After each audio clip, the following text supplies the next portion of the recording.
Buenos días, chicos. ¿Cómo van esos cuerpos de martes? Yo por aquí todo estupendamente bien.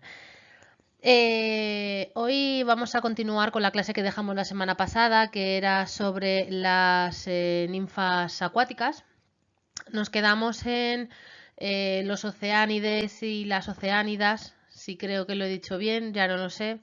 Y os dije que en lo referente a las oceánidas, a las chicas, vamos, no lo iba a dar o que no sabía muy bien qué iba a hacer, pero es que muchas de ellas pues son mencionadas por Hesíodo en la Teogonía y pues tampoco tienen mucha historia. Entonces me he ido más hacia las Nereidas, pero es que también os las he ido dando a medida que iban apareciendo diferentes tipos de ninfas. Entonces, bueno, pues os voy a hacer un breve resumen y os voy a contar así un poquito por encima, justo desde donde nos quedamos la semana pasada, y luego entraríamos en los siguientes tipos de ninfas, ya para terminar, que son las ninfas del inframundo, ¿vale? Esta clase va a ser un poquito light, no sé siquiera cuánto durará, porque bueno, pues he encontrado poquitas cosas y las ninfas del inframundo pues no me han dado mucho donde rascar, pero bueno, más o menos creo que voy a salvar la clase. Bueno, vamos a empezar.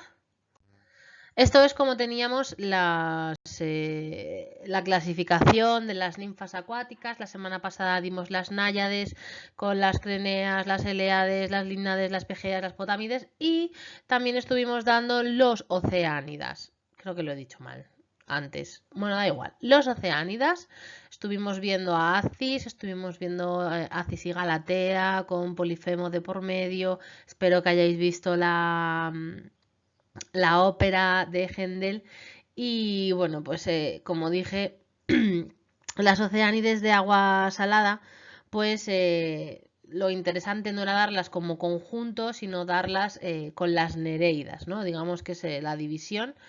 Y bueno, pues me he centrado más en ellas. En las sirenas, como estáis viendo, pues tampoco me he centrado, porque sí que hablábamos mucho de ellas cuando estuvimos dando la Odisea, cuando la he dado en estos 4 años 1000 veces. Así que bueno, he decidido saltármela y centrarme más en esta clase, en las ninfas del inframundo, pero no os quería dejar sin conocer quiénes eran las Nereidas y por qué las 50 hijas de Nereo y quién es Nereo. Que por cierto, tenéis un anexo dentro de los apuntes de Nereo para, bueno, pues para que ampliéis la información. Vamos con las Nereidas.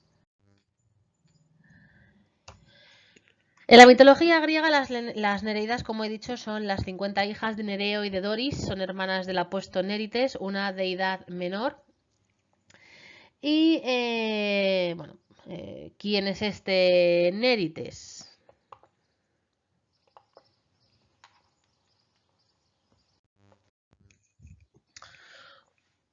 Pues este es Nérites. No lo tenéis en los apuntes porque ha sido un imprevisto de última hora, entonces os lo voy a leer un poco así desde el móvil. Bueno, pues Nérites era una deidad marina menor, era hijo de Nereo y de Doris, como os he dicho, era hermano de las 50 Nereidas y es descrito como un chico de impresionante belleza. De hecho, Nérites nunca fue mencionado por poetas épicos como Homero o Hesíodo, pero era una figura común en el folclore de los marineros. Claudio Eliano, cita muchísimo a este Nérites, ¿no? Y da dos versiones del mito. En una de las versiones, Afrodita, incluso antes de su ascensión del mar al Olimpo, se enamora de Nérites. Y cuando llega el momento de unirse a los dioses olímpicos, quería que Nérites subiese con ella, pero se negó y prefirió quedarse con su familia en el mar. Incluso el hecho de que Afrodita le prometiera un par de alas no le hizo cambiar de opinión y la diosa se sintió despreciada y lo transformó en un marisco, le dio alas y le dio las alas a su hijo Eros. Nerea, una de sus hermanas Nereidas, lo encontró y le suplicó a Poseidón que lo devolviese a su forma original. Movido por la compasión, este acepta y le devuelve a Nérites a su verdadera forma. Esa sería una versión. Y luego tendríamos la otra versión, que Nérites es amado por Poseidón y este respondió a sus sentimientos y de su amor mutuo surgió Anteros, que sería la personificación del amor recíproco. Eros y Anteros son hermanos. Digamos que uno es el amor y otro es la pasión, o así es por lo menos como yo lo he querido entender. Lo que pasa es que siempre he pensado que eran hijos de Ares y Afrodita, pero bueno, pues lo cogemos también por ahí si queréis. Poseidón convirtió a Nérites en su auriga y el chico condujo su carro asombrosamente rápido para la admiración de varias criaturas marinas. De hecho, Helios, por varias razones desconocidas por las fuentes de Heliano, transformó a Nérites en un marisco. El mismo Heliano supone que Helios podría haber querido al chico para sí mismo también y que se sintió ofendido por su negativa. El caso es que la versión que sea, el chico acaba convertido en una bamba. Se las considera las ninfas, bueno, seguimos con las ninfas, por cierto, se las considera las ninfas del mar Mediterráneo y como tales viven en las profundidades del Mediterráneo. No obstante, emergen a la superficie para ayudar a marineros que surcan los porcelosos mares, siendo los argonautas, que es donde más salen estas jovencitas, los más famosos de entre los que socorrieron mientras viajaban en búsqueda del vellocino de oro. Simbolizan todo aquello que hay de hermoso y amable en el mar y cantan con una voz melodiosa y bailan alrededor de su padre. Se las representa como muchachas muy hermosas, vestidas con túnicas de seda blanca con bordeados dorados y a veces totalmente desnudas, coronadas por ramas de coral rojo y van descalzas portando el tridente de Poseidón, de cuyo séquito forman parte. No hay que confundir a Nereo con Poseidón, ¿vale? Luego veremos cómo es este Nereo. También se aparecen a los hombres montadas por delfines, por hipocampos, que recuerdo que son caballos de mar, y monstruos marinos. Seguramente sea la clase de la semana que viene. Estos seres mitológicos marinos como Escila, Caribdis y demás. Los griegos las adoraban en altares situados en playas y acantilados donde se les ofrendaba leche, aceite y miel. Las más célebres de todas las Nereidas son Samate, que es la esposa de Éaco y madre de Foco. Luego tendríamos a Tetis, que es el cuadro que veis a la derecha arriba, que está en el Museo del Prado, que son las bodas de Tetis y Peleo. Tetis es una famosa Nereida cuyo hijo será un gran guerrero y un famoso guerrero muy conocido porque una flecha le dio en el talón. Luego tendríamos, como el cuadro de la izquierda, que creo que es de Gustave Moreau. Voy a confirmarlo. A ver, es de Gustave Moreau. Seguro que es ahí. Sí. A ver, Polifemo y Galatea.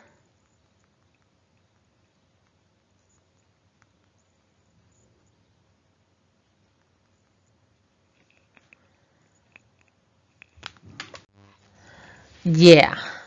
Bueno, pues eso, en este cuadro vemos a Galatea, que ya la estuvimos dando la semana pasada, amante de Acis, que fue convertido en río y por lo tanto en un oceánida, y a Anfítrite, que sería el otro personaje que os habría mandado por WhatsApp, que sería al final llegaría a ser la esposa del poderoso Poseidón y madre de Tritón que dimos la semana pasada, ¿vale? O sea, todo muy relacionado con el mundo marino. La relación de las Nereidas aparece en las obras de varios autores clásicos, difiriendo de una a otra. De hecho, es que en los apuntes tenéis diferentes textos, por ejemplo, Apolodoro habla de las Nereidas, ¿no? Todos coinciden en que son hijas de Nereo y de Doris, pero luego cada uno se inventa los nombres que le da la gana, ¿vale? O sea, ahí tenéis, por ejemplo, en rosa Apolodoro y luego tendríais Hesíodo, que las hace muchísimo más largas y las da un poco de personalidad, ¿no? Habla de, pues eso, habla de que son encantadoras, la de los brazos rosados, la que calma sin esfuerzo el oleaje en el sombrío Ponto, las ráfagas de los vientos huracanadas, ¿no? La que calma fácilmente las olas, que sería Anfítrites, como la describe Hesíodo, la que calma fácilmente las olas sobre el brumoso mar y las ráfagas de furiosos vientos.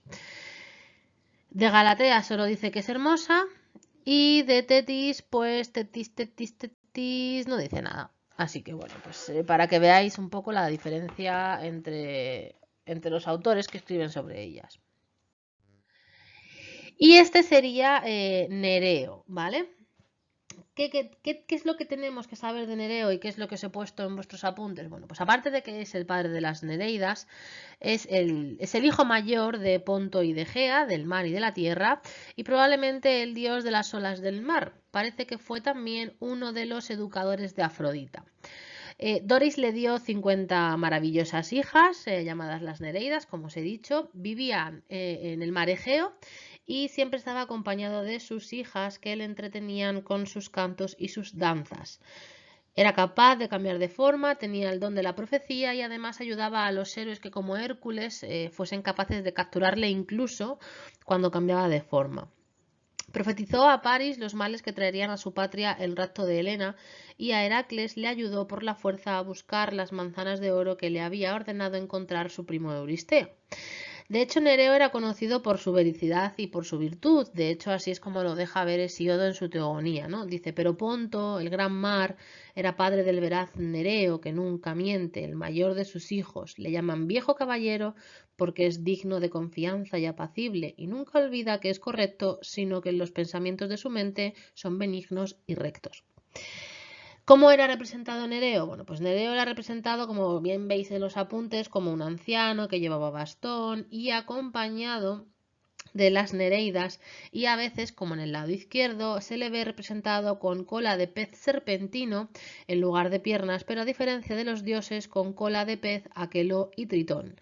Nereo siempre aparecía vestido con un quitón y llevando su bastón, ¿vale? Cuando veíamos a Tritón y demás podríamos confundirles perfectamente porque las imágenes de la semana pasada de Tritón eran algo muy parecido. Bueno, pues este tiene que ir vestido y con bastón para ser Nereo. Luego también Virgilio añadiría a estos atributos un tridente y entonces ya pues tendríamos una gran dificultad para diferenciar entre Poseidón y Nereo.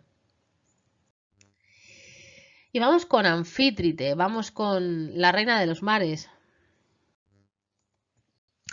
En la mitología griega, Anfítrite era la tercera que, bueno, según la traducción, la tercera que rodea el mar, era una antigua diosa del mar tranquilo que se convertiría prontamente en consorte de Poseidón. La esposa de Neptuno, su homólogo en la mitología romana sería Salacia. Y según la teogonía de Hesíodo, Anfítrite era hija de Nereo y de Doris, como os he señalado, y o de Océano y de Tetis, por tanto una Oceánide, no se sabe. Y según Apolodoro, quien sin embargo la menciona entre las Nereidas, además de entre las Oceánides, no es totalmente personificada en las épicas homéricas. Homero no habla de Anfítrite, contra las cuales rugen las inmensas olas de la ojizarca Anfítrite. Anfítrite estaba tan completamente limitada a su autoridad sobre el mar y las criaturas de este que nunca fue asociada con su marido como objeto de culto ni en obras de arte, excepto cuando quería resaltarse a este como el dios que controlaba el mar. Una excepción puede ser la imagen de Anfítrite que Pausanias vio en el templo de Poseidón en el Istmo de Corinto. Aunque Anfítrite no aparece en el culto griego, no encontramos muchos mitos principales. De hecho, son básicamente secundarias. Tanto este personaje como el siguiente que os voy a enseñar son totalmente secundarios. De hecho, uno de los mitos en los que aparecería sería en época arcaica, cuando en el himno homérico Apolo Delio cuenta que en el nacimiento de Apolo estaban todas las diosas principales, ¿no? Dione y Rea, Ignaia y Temis y la que gime en alto Anfítrite. Son Personajes de mitos importantes son personajes secundarios. El profundamente sabio Píndaro, en su sexta oda olímpica, reconocía el papel de Poseidón como gran dios del mar, marido de Anfítrite, diosa del huso dorado. Y para poetas posteriores, Anfítrite era simplemente una metáfora del mar. Se decía que Poseidón la vio, este digamos que es un poco el único mito que tiene. Se decía que Poseidón la vio por primera vez bailando en Naxos entre las otras Nereidas y se enamoró de ella y se la llevó. Pero en otra versión se añade que entonces ella huyó a los más lejanos confines del mundo, refugiándose junto al titán Atlas. Poseidón envió entonces a numerosos criados en su búsqueda y uno de ellos, Delfino, terminó encontrándola y rogándola que aceptase casarse con el dios y se convirtiera en la diosa del mar. Anfítrite terminó por aceptar y Delfino fue así recompensado con un lugar en las estrellas. Entre la descendencia de Anfítrite se incluirían las focas y los delfines y luego Poseidón tuvo también un hijo con ella llamado Tritón y luego también se cuenta que una hija llamada Rodo. Y terminamos con las ninfas acuáticas y nos metemos con las ninfas del inframundo. ¿Qué es lo que tenemos dentro del inframundo? Esto es lo que tenemos dentro del inframundo. Por un lado tenemos las cocitias, que son las hijas del dios río Cócito, que es uno de los dioses que os aparecía en la lista la semana pasada, pero que he decidido meterle aquí y daros a Cócito, ¿no? Las cocitias. Y luego tendríamos las lampades, que es otro tipo de ninfa del inframundo, que son las portadoras de las antorchas en la comitiva de Hécate, y esa sería la otra, digamos, el otro personaje importante que os voy a dar hoy. Y luego tendríamos ninfas individuales del inframundo como Górgira, Leuce, y Mente y Orfne. Concretamente Leuce y Mente son las que voy a dar, porque sobre Górgira y Orfne no he encontrado mucho. Y Leuce y Mente básicamente son importantes porque son amantes de Hade y tienen pues ciertas rencillas con Proserpina. Pero la verdad es que las del inframundo, quitando la parte de Hécate y de Cócito, pues ni fu ni fa, ¿vale? O sea, tampoco esperéis mucho más de estas ninfas, pero bueno, hay que terminar todo lo que se empieza y eso estoy haciendo. Y me ha parecido interesante porque una de las cosas hacia donde me he ido es hacia la Divina Comedia de Dante, ¿no? Porque está relacionado con Cócito. Cócito en griego significaría lamentación, es un río del Hades en el país de los muertos, por cuyas orillas vagaban los que no podían pagar a Caronte, según la mayoría de las fuentes, durante 100 años. ¿Os acordáis cuando estuvimos viendo los viajes de las almas al más allá, que era súper importante que los muertos griegos recibiesen sepultura y tuviesen las monedas concretas para pagar al barquero, porque si no, corrían el riesgo de que no fueran admitidos en la barca y que tuvieran que quedarse en la orilla y demás. Hablábamos sobre la orilla, ¿no? Bueno, pues es posible que también fuese en otro río llamado Cócito y 100 años, como ya sabéis. Era un afluente del Aqueronte y trae el agua de la Estigia y era alimentado por las lágrimas de los ladrones, los pecadores y de todos aquellos de mala conducta. Pues las ninfas, las cocitias, digo yo, que serán las que vivían en el Cócito. Presumiblemente su padre era como los demás ríos, océano. Bueno, además, y porque llevan ahí, porque su padre es Cócito, ¿vale? Es igual que las Nereidas. Las Nereidas hijas de Nereo, las cocitias hijas de Cócito. Bueno, estas imágenes de Doré son bastante interesantes porque, bueno, pues son un poco relacionadas con la Divina Comedia y esa sería la personificación del río Cócito que hace Doré de esa obra. En la tradición romana el Cócito ya se convirtió en el principal río del Hades, probablemente por culpa de Virgilio, y como gran parte de la mitología griega y según algunas tradiciones, el Cócito era el río que delimitaba la frontera entre los reinos de los vivos y el reino de los muertos, en continuidad con el famoso Aqueronte del que era un afluente. Los muertos condenados a cruzarlo debían pagar ese óbolo a Caronte, como ya os he comentado. Aquellos que no podían permitirse pagar todo este coste eran obligados a vagar como sombras, como fantasmas, como queráis, alrededor de sus orillas. Muchas otras tradiciones, sin embargo, atribuyen el papel de cuenca del infierno greco al río Estigia y otras al Aqueronte. Bueno, pues que sepáis que también el Cócito estaría metido en todo este fregado. Dependiendo de la tradición, dependiendo de la civilización, es uno, ¿vale? Pero básicamente es el río es un río que está ahí abajo. O ahí arriba, no se sabe. Además de estos, otros ríos infernales de la mitología griega eran el Flegelonte y el... En la visión del infierno dada por Dante en su Divina Comedia, el Cócito es un inmenso lago congelado situado en el 9º círculo del infierno. Aquí, según Dante, se castiga a los traidores sepultados por el hielo y continuamente afectados por las frías ráfagas de viento producidas por las inmensas alas de Lucifer. En la descripción de Dante, Cócito es retratado como un lugar terrible cuyo aire se hace eco de las quejas de las almas que sufren continuamente torturadas por la picadura de las heladas, con extremidades y rostros congelados por el extremo frío.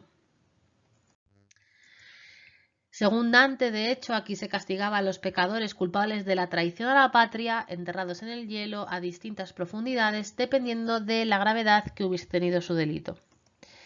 En consecuencia, Cócito, según Dante, estaría dividido en 4 zonas circulares concéntricas, 4 esferas, entre las que tendríamos la Caina, que es donde son castigados aquellos que traicionan a sus familiares enterrados en el hielo hasta el cuello, y su nombre derivaría de Caín, del mismo Caín, del mismo Abel, pues ese.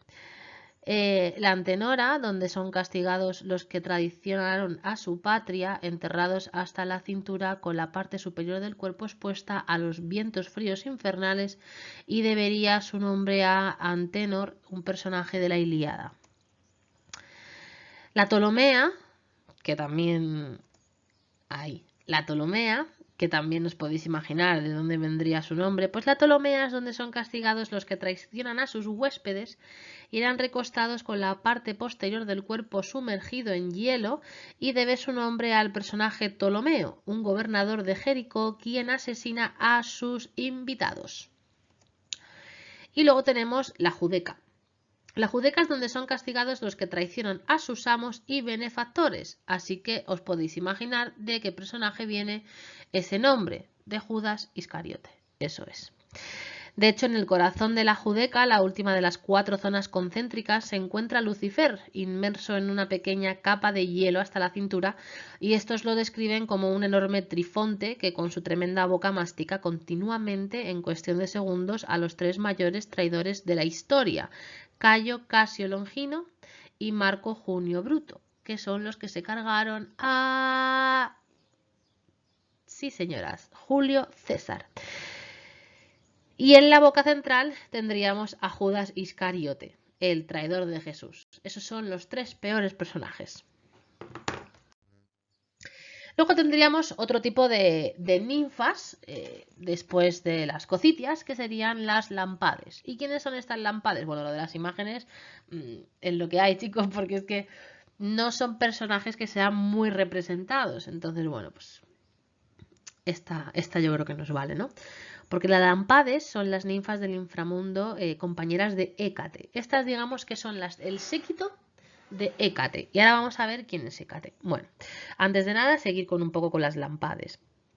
Esta Hécate era la diosa griega titanide de la brujería, el cruce de los caminos, la reina de las brujas y los fantasmas. Y las lampades fue un regalo de Zeus a la lealtad de Hécate en la titanomaquia, ¿no? Debido a que fue la única titánide que ayudó a Zeus en la titanomaquia.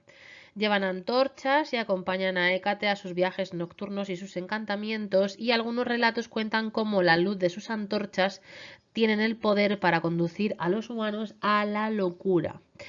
Las lámpades fueron probablemente hijas de diferentes dioses del inframundo, los dioses de los ríos Hades, como por ejemplo Estigia, Queronte, Leteo, o de Nix, la noche, ¿no? ¿Os acordáis? La diosa primordial, al principio de los tiempos, el caos, la noche, vale.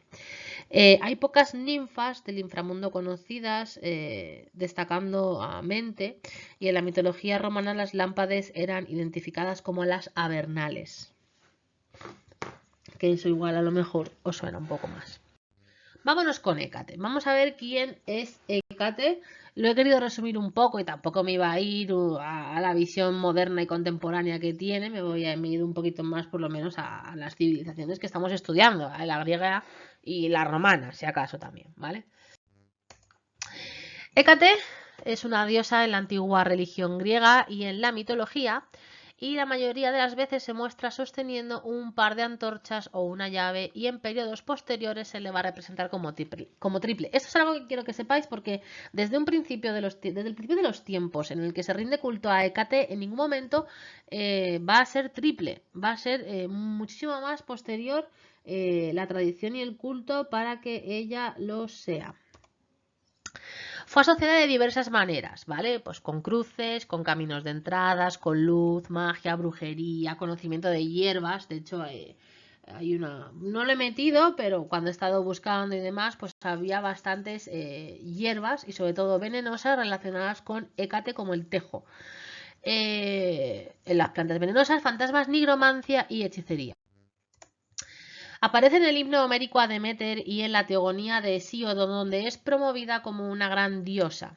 El lugar de origen de sus seguidores es incierto, pero se cree que tuvo bastante culto y bastante popularidad en Tracia. Hécate fue una de las principales deidades adoradas en los hogares atenienses como una diosa protectora y que otorgó prosperidad y bendiciones diarias a la familia.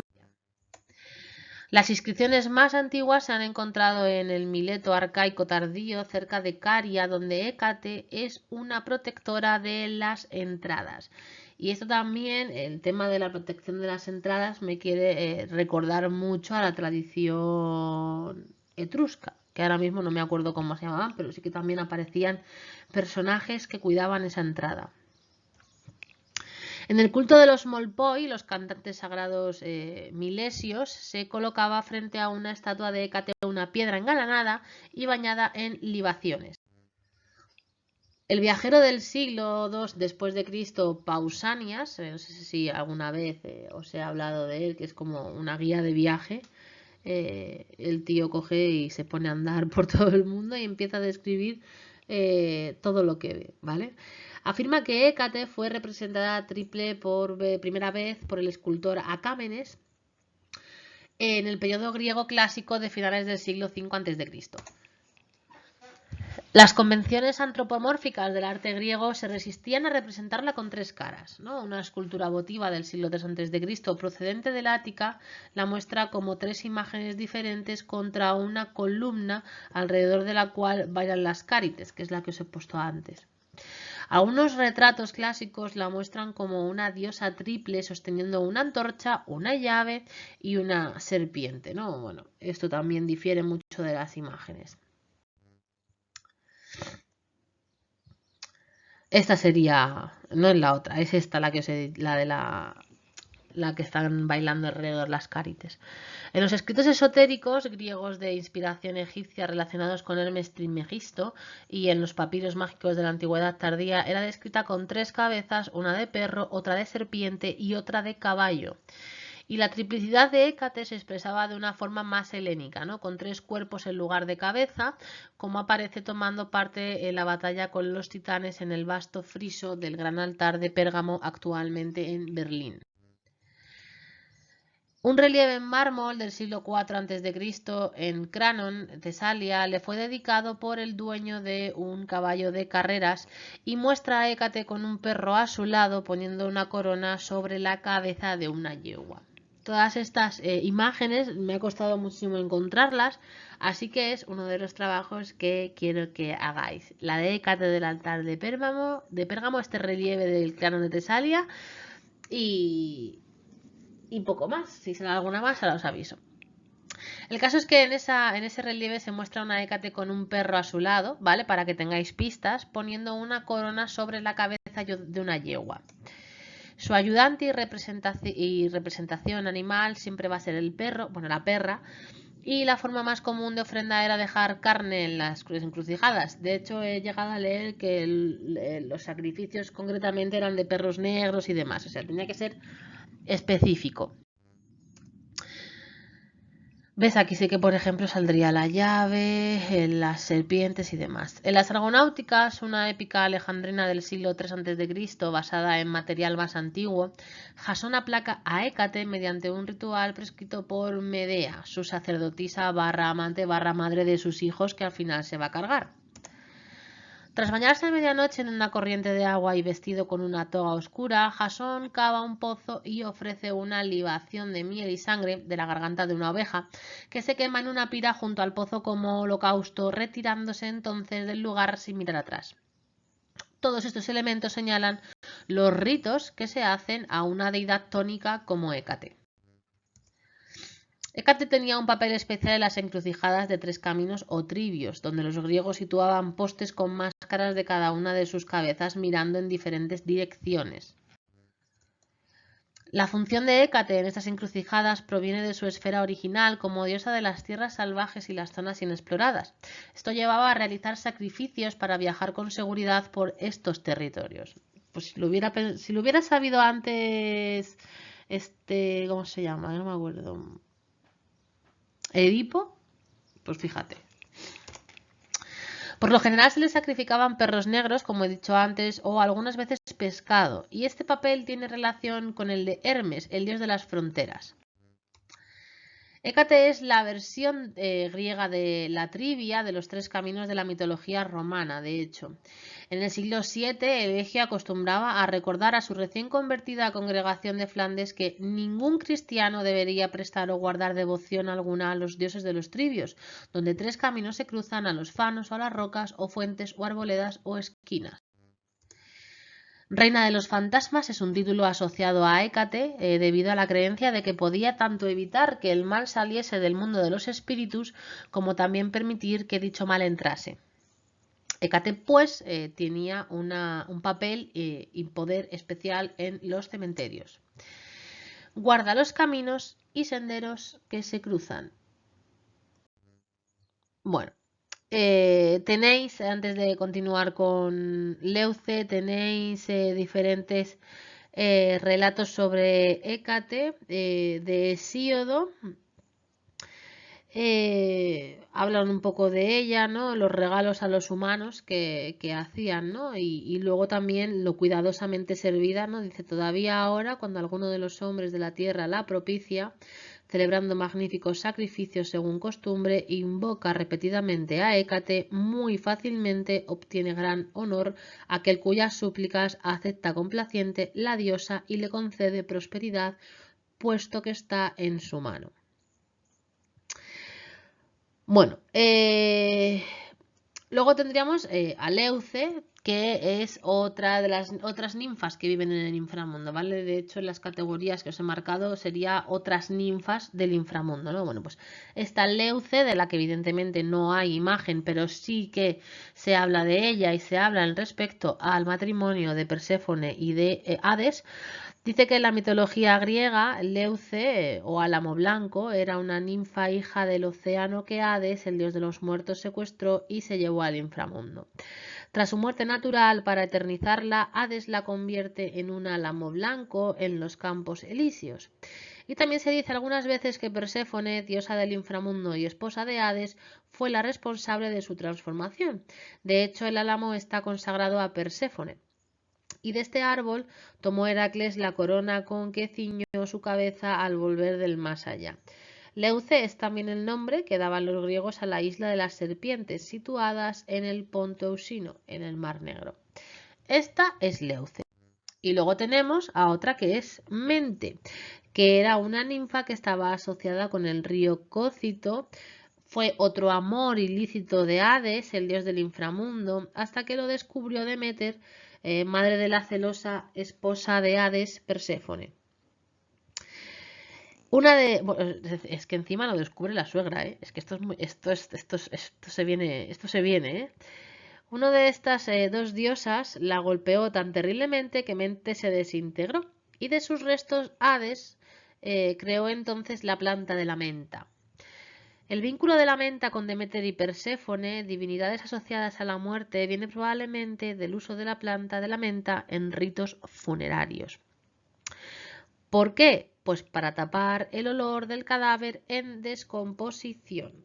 Y la menta aparecería ya mencionada en el pseudo-homérico himno a Demeter como uno de los ingredientes de la bebida que toma la diosa, y es precisamente esta misma bebida la que tomaban los iniciados durante los misterios eleusinos. Así que al final la dichosa mente va a ser importante dentro de todo esto. Es una pena que no haya más referencias sobre ella, nada más que los himnos homéricos y poco más. Bueno chicos, pues hasta aquí la clase de hoy. Ya os había avisado de que iba a ser un poquito más cortita porque no tenía mucho donde rascar. Pero bueno, pues espero que os haya gustado, que nos vemos la semana que viene y que seguramente mañana pues os dé otra clase de regalo de mitología a través de los cuadros, ¿vale? Así que nada, un besito y buena semana. Adiós.